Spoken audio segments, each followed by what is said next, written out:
কবে নাগাদ আপনারা মোটামুটি চলতে পারলেন বা আপনাদের লাইভলিহুডের যে পয়সার দরকার হচ্ছিল সেগুলো আয় হতে থাকলো ফেসবুক থেকে? এখন অবধি আমাদের কিছু নেই, আচ্ছা, কিছু নেই।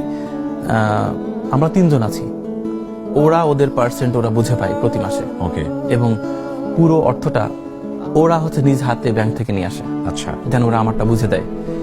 আমি ক্যামেরার সামনে পারফর্ম করি বলেই আমি ওদের উপরে সব দায়িত্ব দিয়েছি, ফিনান্সিয়াল দায়িত্বটা ওদের উপর। আলহামদুলিল্লাহ আমরা ভালো আছি, এবং আমরা অনলাইন থেকে যা পেমেন্ট পাচ্ছি আমরা বেশ ভালো আছি। এবং এখানে বলা আছে যে যেহেতু 3টা মানুষ আমরা দুঃসাহসিক একটা আনপ্যারালাল যুদ্ধে নেমেছিলাম, ওরা কত পার্সেন্ট করে পাবে, ওদের হাতে সব ফিনান্সিয়াল দায়িত্ব, আমারটা আমার বুঝে দেয়।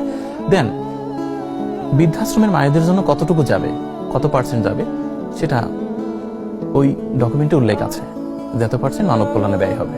সেইটা আমরা কখনো ভিডিও ধারণ করি না।